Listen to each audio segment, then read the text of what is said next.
Mi esposa empezó a llorar de repente.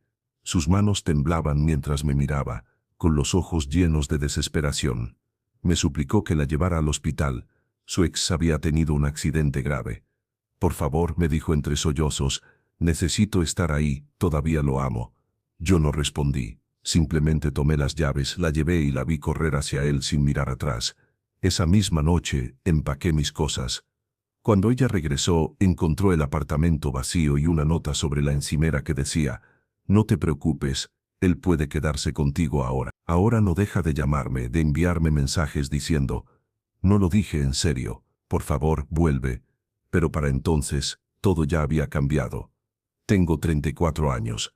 Conocí a Laura de 31 hace 5 años en la fiesta de cumpleaños de un amigo en común. Ella estaba sola, parada junto a la mesa de bocadillos, con esa expresión incómoda que tienen las personas cuando no conocen a casi nadie en una reunión. Me acerqué, le ofrecí una cerveza y solté un chiste terrible sobre la decoración del lugar. Se rió, y esa risa hizo que algo se moviera dentro de mi pecho. Hablamos durante horas esa noche. El tiempo pasó sin que nos diéramos cuenta. Antes de irme, le pedí su número.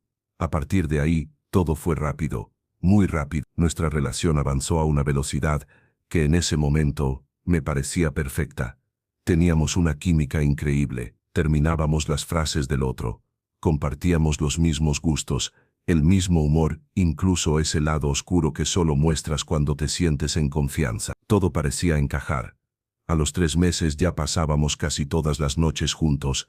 A los 6 meses decidimos mudarnos oficialmente.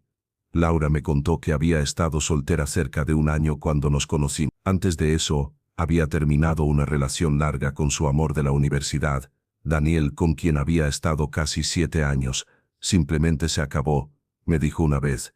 Crecimos, cambiamos. Pasa. No hablaba mucho de él, y eso me tranquilizaba. No había fotos ni recuerdos visibles ni menciones constantes. Cuando su nombre aparecía, lo hacía con total neutralidad, como si hablara de alguien que ya no significaba nada. Nunca pensé que fuera el que se le escapó. Nunca me preocupé. 2 años después, le propuse matrimonio. Aceptó sin dudar. Nos casamos 6 meses más tarde, en una ceremonia pequeña, íntima, rodeados de amigos cercanos y familia. Mis padres la adoraban. Los suyos parecían aceptarme bien. Nuestro círculo social encajaba como si siempre hubiera sido así. La vida de casado se sintió fácil, natural. Me sentía el hombre más afortunado del mundo. Hoy, mirando atrás, puedo ver las señales. Pero en ese momento, estaba completamente cegado por el amor.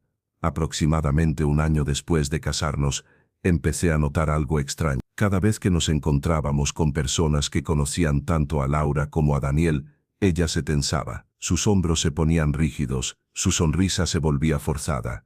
Yo lo atribuía a la incomodidad normal de hablar de un ex. Nada fuera de lo común, o eso pensé. Todo cambió la Navidad pasada. Una amiga de la universidad de Laura, Claudia, vino de visita. Después de varias copas de vino, empezó a recordar viejos tiempos, y el nombre de Daniel salió más de una vez. Noté cómo Laura parecía aferrarse a cada mención, cómo hacía preguntas con una intensidad que me resultó extraña. ¿Y cómo está él ahora?, preguntó fingiendo casualidad.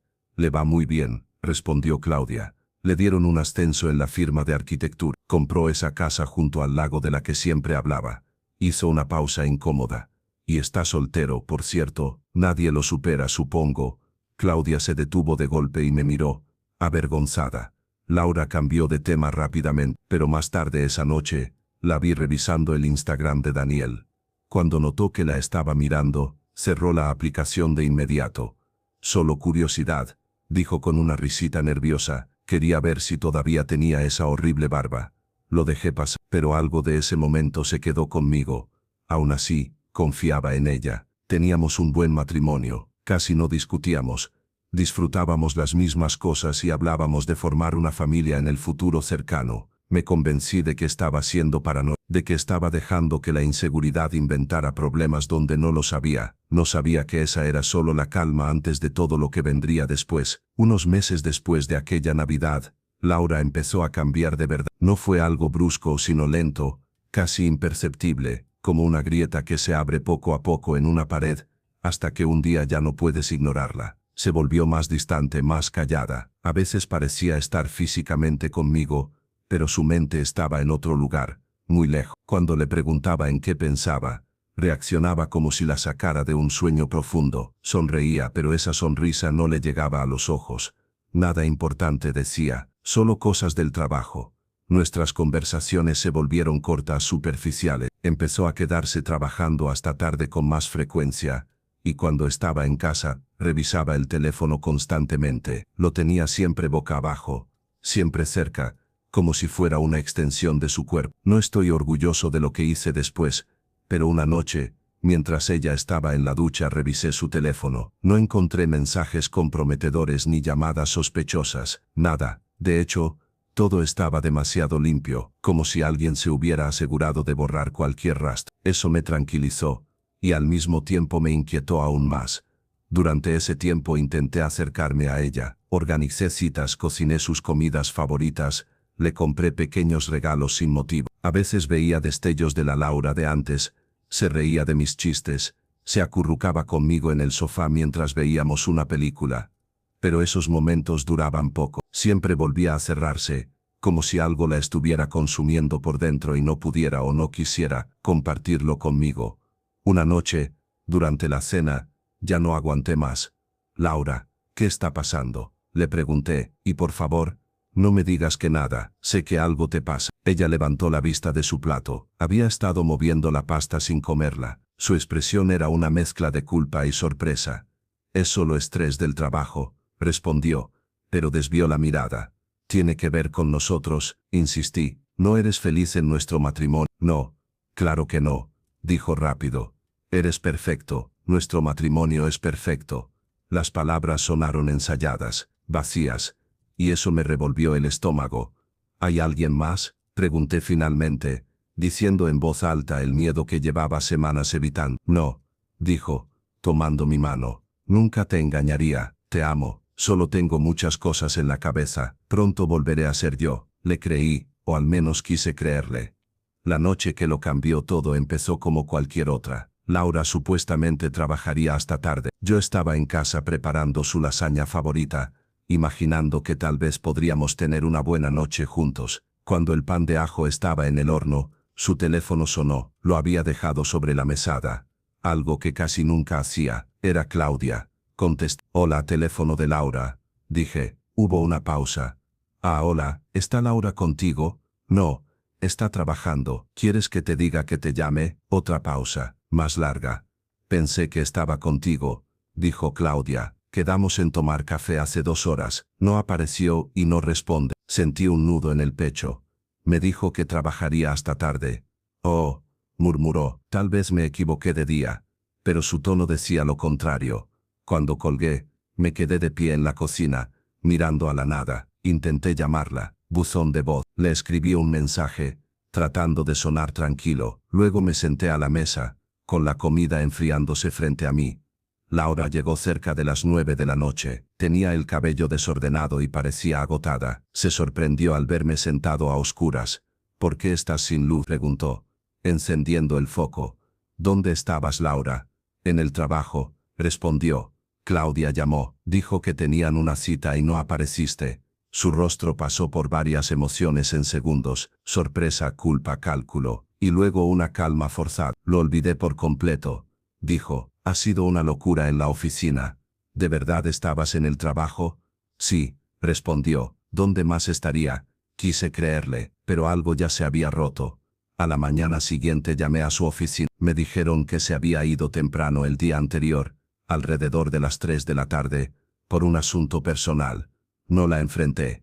Solo empecé a observar. Días después, mientras trabajaba desde casa, Laura me llamó con la voz temblorosa. Daniel tuvo un accidente, dijo. Es grave. ¿Puedes llevarme al hospital? Sentí que el suelo se abría bajo mis pies. Cuando la recogí, estaba hecha un desastre. Lloraba, le temblaban las manos. En el hospital, antes de bajar del auto, me miró con los ojos rojos. Por favor, necesito estar ahí, susurró. Todavía lo amo. No dije nada. La llevé. La vi correr hacia la entrada del hospital sin mirar atrás, y en ese instante, Supe que todo había terminado. Me quedé sentado en el estacionamiento del hospital durante un largo rato, con el motor apagado y las manos apoyadas en el volante. Veía a la gente entrar y salir, médicos con paso rápido, familiares con rostros tensos, pero yo me sentía completamente desconectado de todo, como si estuviera viendo una película ajena. Mi esposa acababa de decirme que todavía amaba a otro hombre. No hubo gritos, no hubo discusión, ni siquiera hubo una explicación larga, solo esa frase, dicha entre lágrimas, como si fuera algo inevitable, algo que llevaba demasiado tiempo guardado y que por fin había salido a la superficie. En ese momento entendí muchas cosas. Las noches largas en el trabajo, las mentiras pequeñas, el teléfono siempre cerca, las conversaciones vacías, todo encajaba con una claridad dolorosa. Arranqué el auto y regresé a casa.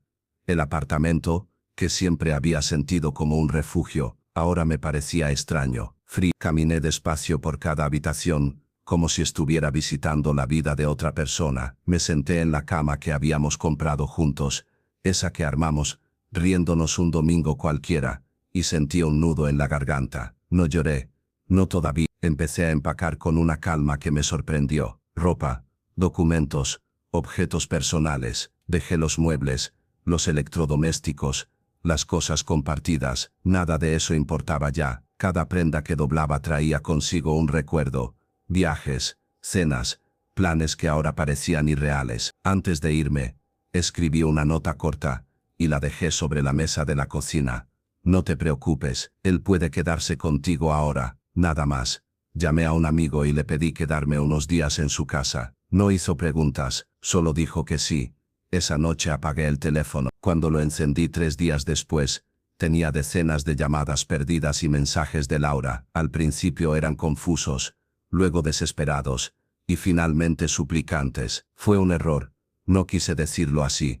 Por favor, vuelve. Escuché un solo mensaje de voz. Su voz estaba rota. No lo amo. Estaba confundida. Por favor, vuelve. Pero ya era tarde. Había dicho la verdad en el único momento en que no pudo contenerla. Fui a un abogado, inicié el proceso de divorcio. Todo se sentía irreal, como si estuviera cumpliendo los pasos de una vida que ya no me pertenecía. Laura siguió insistiendo, apareció en mi trabajo, mandó correos largos explicando, justificando, pidiendo otra oportunidad. Decía que el accidente había despertado emociones antiguas, que no eran reales, que su matrimonio conmigo era lo importante, pero cada palabra se sentía hueca. A través de conocidos, supe que Daniel se estaba recuperando bien. También supe que ella lo visitaba todos los días en el hospital, pasando horas con él. Decía que solo lo hacía como amiga. Un mes después, su hermana me pidió hablar conmigo. Me contó que Laura y Daniel habían retomado contacto meses antes del accidente. No hubo nada físico, pero sí mensajes largos, recuerdos compartidos, nostalgia, infidelidad emocional. Eso fue suficiente. Acepté ver a Laura una última vez, solo para hablar de la separación. Nos encontramos en una cafetería neutral. Se veía distinta, más delgada, cansada. Gracias por venir, dijo. Ya inicié el divorcio. Respondí sin rodeos. Rompió a llorar. ¿De verdad vas a tirar todo por un error? No fue un error, dije. Fueron meses de mentiras y una verdad que dijiste sin pensarlo. Intentó tocar mi mano. La retiré. No puedo confiar en ti, continué, y sin confianza no queda nada. Nos quedamos en silencio. Luego me levanté. Espero que encuentres paz, le dije, pero no será conmigo. No miré atrás. Han pasado varios meses desde aquel día en el hospital, aunque a veces siento que fue ayer. El divorcio avanzó lento, más por la resistencia de Laura que por cualquier trámite legal. Ella pedía mediaciones, sesiones, conversaciones, solo para intentarlo una vez más. Yo acepté algunas, no por esperanza, sino por cierre. En una de esas reuniones entendí algo importante. Laura no estaba luchando por nuestro matrimonio, estaba luchando contra la culpa, contra la idea de haber destruido algo bueno por no haber sabido cerrar una puerta del pasado. Daniel se recuperó por completo, caminó otra vez, volvió a su vida y cuando intentó retomar algo con Laura, ella lo rechazó, no porque hubiera dejado de sentir algo, sino porque ya había perdido lo único que realmente importaba. Pero eso ya no cambiaba nada. Recibí una carta suya, escrita a mano. En ella me contaba todo. El primer mensaje, la nostalgia, la confusión, el miedo a decirme la verdad. Admitía que cuando dijo que todavía lo amaba, no estaba pensando, pero que tampoco estaba mintiendo del todo. Decía que yo era su presente, su futuro, y que había sido una tonta por arriesgarlo todo por un recuerdo. Leí la carta varias veces. Sonaba sincera, tal vez lo era, pero algunas verdades llegan demasiado tarde. Con el tiempo dejé de sentir rabia. Lo que quedó fue una tristeza tranquila, una aceptación silenciosa. Empecé terapia, volví al gimnasio, retomé amistades que había descuidado, aprendí a estar solo sin sentirme incompleto. A veces extraño la vida que creía tener, extraño a la mujer que pensé, que conocí, pero esa versión ya no existe, o quizás nunca existió del todo. Hace poco acepté un nuevo trabajo en otra ciudad, un nuevo comienzo, empaqué nuevamente, esta vez sin dolor, con esperanza. Laura aún escribe de vez en cuando, mensajes largos, educados, cargados de arrepentimiento. No los respondo, no por rencor, sino porque ya no hay nada que decir. Si algo aprendí de todo esto, es que las traiciones más profundas no siempre vienen de la maldad, sino de la honestidad mal dicha, dicha tarde, dicha cuando ya no hay forma de arreglar lo que se rompió. Algunas palabras no se pueden retirar, algunas verdades cambian la vida para siempre. Sigo adelante, solo, más sabio, y en paz.